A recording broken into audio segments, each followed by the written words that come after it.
I was holding a slice of birthday cake when my mother stood up and tapped her wine glass. The sound echoed through the restaurant's private banquet hall. 100 relatives stopped talking. My father placed his hand on my shoulder, and I thought he was being affectionate.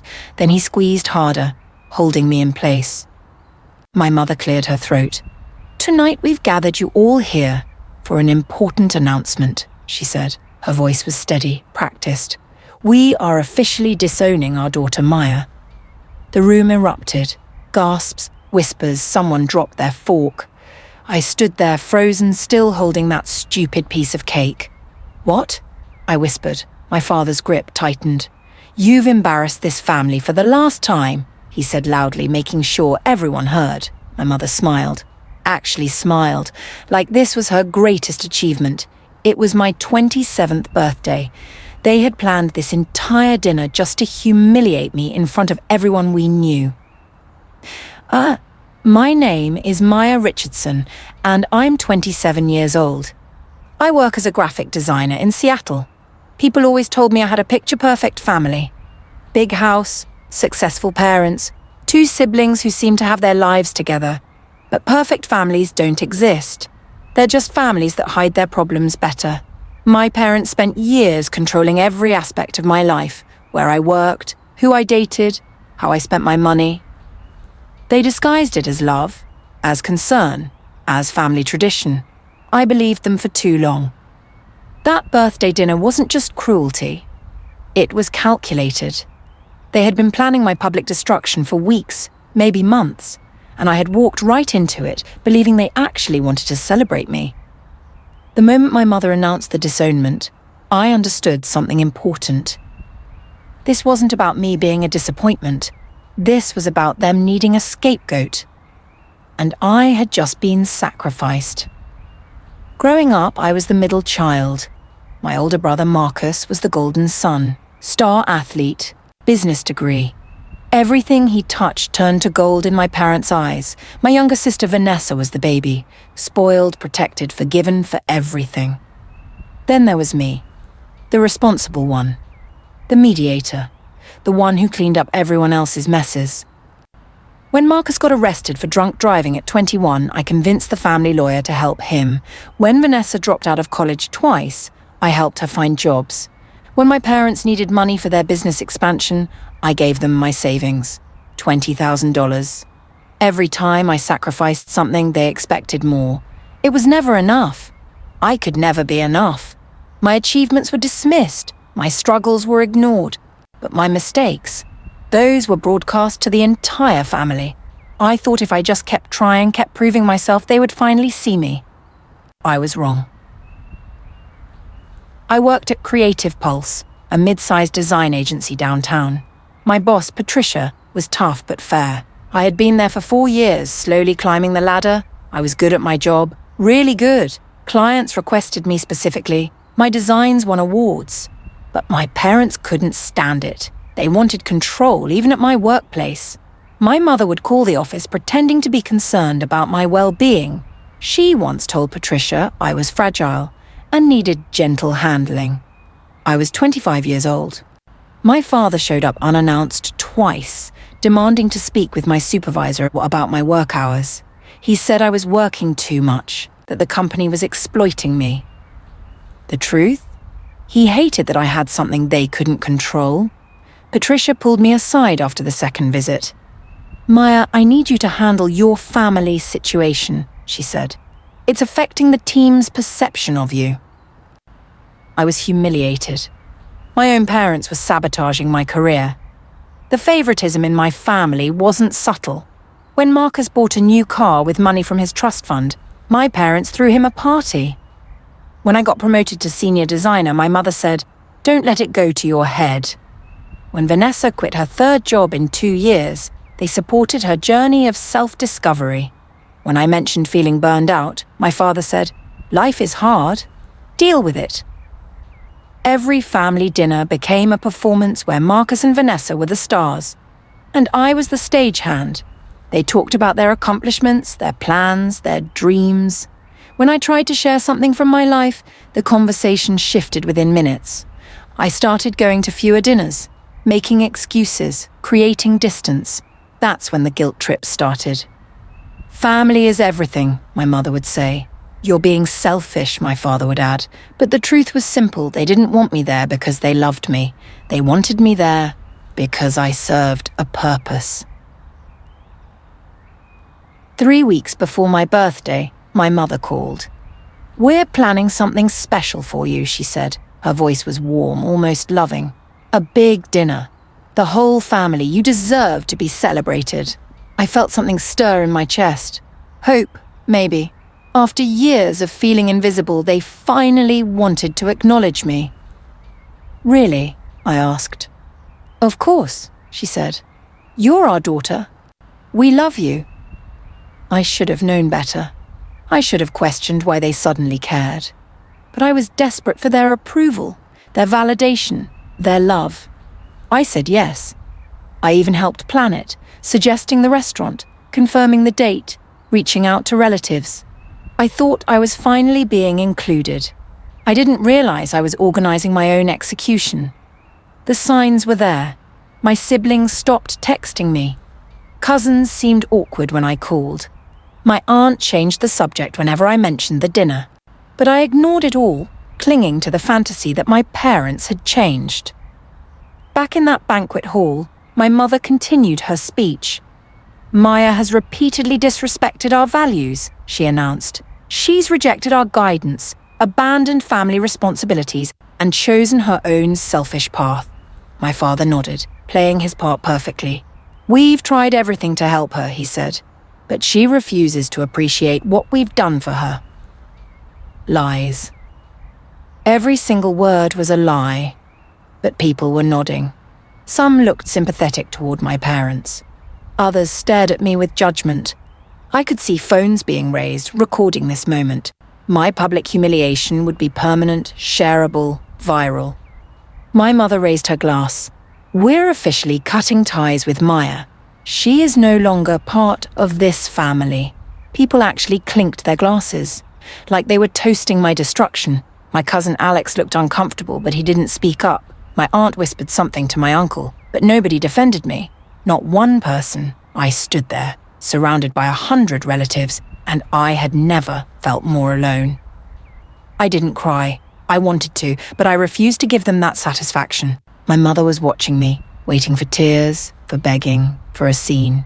Instead, I set down my plate carefully. I looked at her, then at my father. "Okay," I said quietly. "Just that." "Okay." My mother's smile faltered. She had expected drama, emotion, desperation. My calm confused her. I turned and walked toward the door. Not running, not stumbling, just walking. My father called after me. "Maya, don't be dramatic," I almost laughed. They had just disowned me in front of 100 people, and I was being dramatic. I pushed open the heavy restaurant door. The night air hit my face cold and sharp. I kept walking until I reached my car. Only then did I let myself breathe. My hands shook as I gripped the steering wheel, but underneath the shock, underneath the pain, something else was growing. Anger, clarity, determination. They had tried to destroy me, but I was still standing.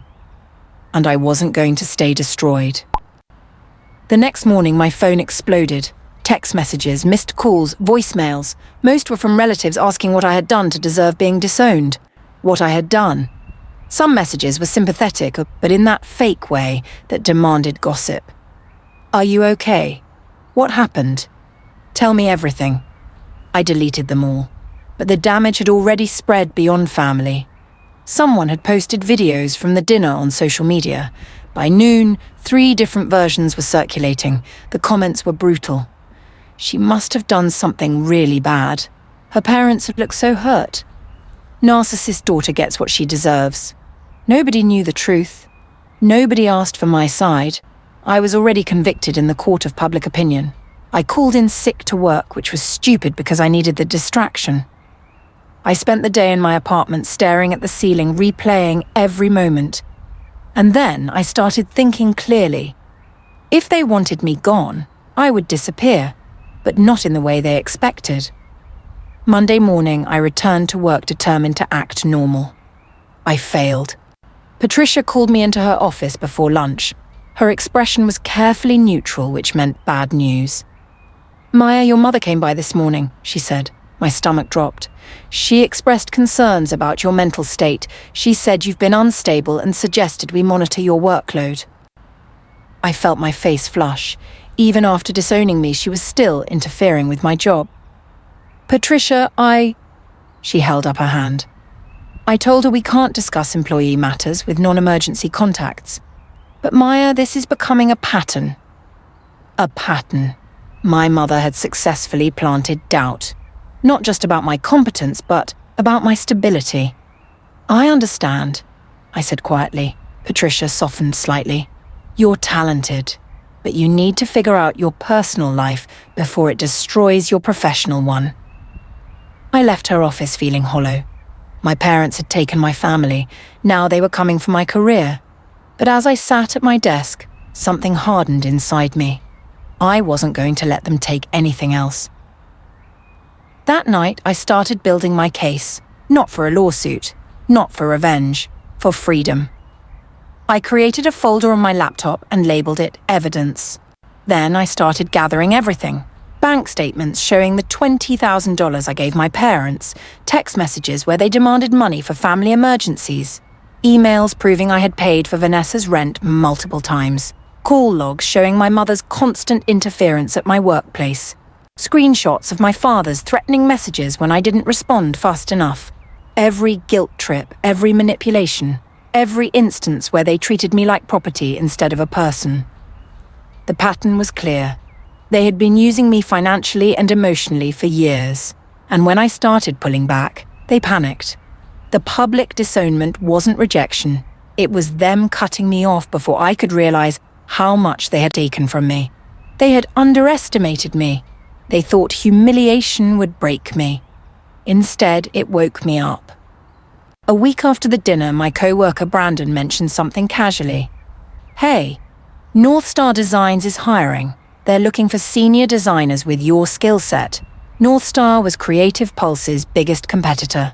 Better pay, better reputation, better everything. "Why are you telling me?" I asked. Brandon shrugged. "You're too good for this place, everyone knows it." I had never considered leaving. Creative Pulse was safe, familiar, but safety had become a cage. That evening, I updated my portfolio. I polished my resume. I applied to North Star, fully expecting nothing. 3 days later, they called me for an interview. The design director, Marcus Chen, reviewed my work with genuine interest. "Your style is distinctive," he said. "We've actually been following your career." Following my career, not questioning my stability, not treating me like a problem. "Why do you want to leave Creative Pulse?" he asked. I could have lied. Instead, I told him the truth. "I need to work somewhere I'm valued for my work, not judged for my personal life." He nodded. "We care about results. Everything else is your business." I got the job offer 2 days later. While packing up old files from my apartment, I found something that changed everything. A folder I had shoved in a drawer months ago, bank statements I had never opened, credit card bills addressed to me. But I hadn't opened these accounts. My hands shook as I read through them. A credit card. Maxed out. $35,000. In my name. Opened 3 years ago. Every purchase was made by my parents. Home renovations, luxury furniture, my mother's car payment, my father's business expenses. They had used my credit, my identity, my financial future to fund their lifestyle. And they had never told me. I checked my credit report. 2 more cards I didn't know about. A personal loan. All in my name, all connected to them. The total? Almost $70,000. My parents hadn't just used me emotionally, they had committed fraud. And the public disownment suddenly made perfect sense. They weren't pushing me away. They were running from accountability. They had destroyed me preemptively, hoping shame would stop me from looking deeper. I didn't confront them. I did something smarter. I hired a lawyer, not a family friend, not someone they could manipulate. A real lawyer who specialized in financial fraud. Her name was Diane Porter, and she didn't waste time on sympathy. "This is identity theft," she said after reviewing my documents. "Family or not, this is a crime." "What are my options?" I asked. She outlined them clearly. I could file a police report, pursue criminal charges, sue for damages, or I could handle it quietly, freeze the accounts, transfer responsibility back to them, remove myself from their financial web. "What do you want to do?" Diane asked. I thought about it. Criminal charges would destroy them publicly, but it would also tie me to them for years through legal battles. "I want out," I said. "I want every account closed, every connection severed. I want my name removed from their mess." Diane nodded. That's the smart choice. Within 2 weeks she had done it. Everything frozen, everything documented, everything returned to them, and I had quietly erased myself from their financial lives.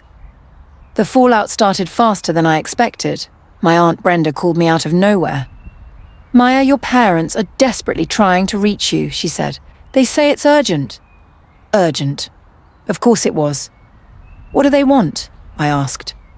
"I don't know, but they seem stressed. Financial problems, maybe." Financial problems. Because I had cut off their access to my credit. Because the cards they had been using were suddenly frozen. Because their house of cards was collapsing. "Are you going to call them?" Brenda asked. "No," I said simply. She paused. "Maya, they're still your parents. They disowned me, remember? In front of 100 people," Brenda sighed. "Family is complicated." "No," I said. "Family is supposed to be supportive. What they did was abuse." I hung up before she could guilt me further. 3 days later, Brenda emailed me. "Your parents are having serious money troubles. They thought you would help." Help. After everything they had done, they had counted on my guilt, my loyalty, my inability to say no, but I had finally learned, and they were facing the consequences alone. Starting at North Star felt like breathing fresh air after being underwater. Nobody knew about my family drama. Nobody had preconceptions about who I was. I was just Maya, the new senior designer with a strong portfolio. My first project was a rebranding campaign for a tech startup. The creative director, Hannah Wu, gave me complete freedom. "Show us what you can do," she said. I poured everything into that project. Every frustration, every ounce of suppressed creativity, every piece of myself I had hidden to keep the peace at Creative Pulse. The client loved it, called it innovative and exactly what we needed. Hannah pulled me aside after the presentation. "That was exceptional work. Where have you been hiding?" I smiled. I wasn't hiding. I just needed the right environment. Over the next few weeks, I realized something important. I had been so focused on proving myself to my parents that I had forgotten to prove myself to me. At North Star, I was thriving, not because the work was easier, but because nobody was sabotaging me. 2 months after I left, Creative Pulse started feeling the consequences of losing me. 3 clients requested to follow me to North Star. One of them, a boutique hotel chain, explicitly said they had only worked with Creative Pulse because of my designs. Patricia called me, professional but strained. "Maya, we'd like to discuss bringing you back," she said. "Higher salary, better position." I felt a surge of satisfaction. "I'm happy where I am," I said. "We could match any offer North Star made. It's not about money, Patricia. It's about respect." She was silent for a moment. "I understand. I'm sorry about how things were handled." It was the closest to an apology I would get. I thanked her and ended the call. Meanwhile, my parents' reputation in our community was quietly crumbling. My cousin Alex told me their home renovation project had stalled. Contractors were demanding payment. Suppliers had stopped delivering materials. The perfect house they had been building was sitting half-finished, a monument to their own greed. And I hadn't lifted a finger. I had simply removed myself. Their empire was collapsing without my support. My parents finally tried contacting me directly, but I had changed my phone number, my email address, my entire digital footprint. They couldn't reach me through normal channels, so they tried my workplace. North Star had a strict privacy policy. The receptionist Kyle told me about their call. "Someone claiming to be your mother asked for your extension. I told her we don't release employee information." "Thank you," I said, genuinely grateful. She seemed pretty insistent, said it was a family emergency. I smiled sadly. It's always an emergency with them. Kyle nodded. She's called 3 more times since then. Same answer every time. For the first time in my life, someone else was enforcing boundaries for me. I didn't have to fight. I didn't have to explain. The system protected me. That protection felt like a gift. Later that day, Hannah asked me to lead a major project. It's high profile, she said. Big budget, bigger exposure, are you ready? I didn't hesitate. Yes, because I was. Without my parents' weight on my shoulders, I could finally fly. 3 months after the disownment, a letter arrived at my new apartment. Handwritten envelope, my mother's careful cursive. I stared at it for a full minute before opening it. The letter was 3 pages long. It talked about family, forgiveness, misunderstandings. We were harsh that night, she wrote, but you pushed us to that point. We need you to understand our perspective. She never apologized, not once. The letter shifted blame, justified their actions, and demanded I take responsibility for their choices. The last paragraph was the most revealing. We're going through a difficult financial period. The family needs to stick together. We know you're working at that new company. Perhaps you could help us one more time. Help them. After they had destroyed me publicly. After they had used my credit fraudulently. After they had interfered with my career. She actually thought I would cave. That guilt and conditioning would override everything. I read the letter twice, then I placed it in a folder with all my other evidence. Not to use against them, just to remember. To remind myself why I walked away. I started therapy around this time.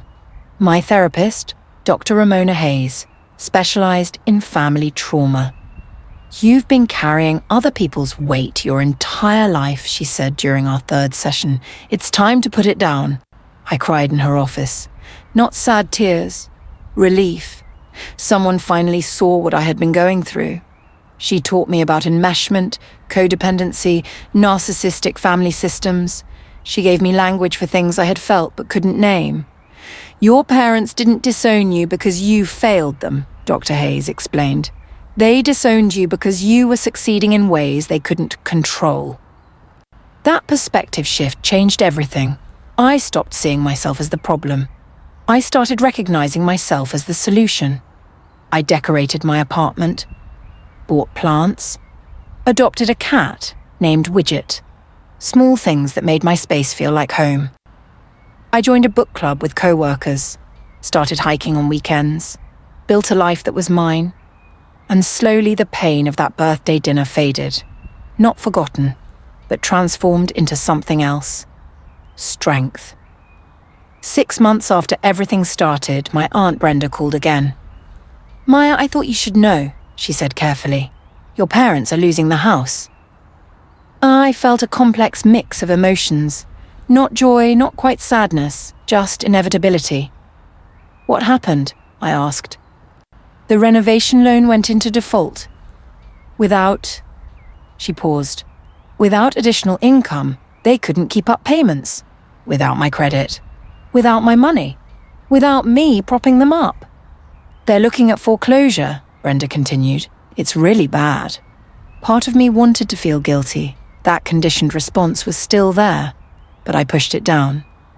I'm sorry they're struggling, I said, but I can't help them. I know, Brenda said softly. I just thought you should know. After we hung up, I sat with the information. My parents had built their life on a foundation of using other people. When I removed myself, the foundation cracked. This wasn't my revenge, this was consequence. Actions meeting reality, and I was no longer there to shield them from it. At work, I was thriving in ways I never thought possible. North Star promoted me to lead designer. The announcement came during a team meeting. Hannah smiled as she delivered the news. Maya's work has consistently exceeded expectations. She's earned this. My co-workers applauded. Genuine, warm applause. Not the polite clapping from that horrible birthday dinner. Real appreciation from people who valued my contributions. The promotion came with a significant raise. A corner office. My own team. I called Dr. Hayes that evening. "Something good happened," I said, "and I don't feel guilty about it." She laughed. "That's progress." It was progress. For years, any success had been shadowed by my family's dismissal or jealousy. Now I could celebrate myself without worrying about their reaction. I bought myself a nice dinner, treated myself to expensive wine, toasted my own success in my apartment with Widget purring beside me. It wasn't lonely. It was peaceful. And peace, I realized, was what I had been searching for all along.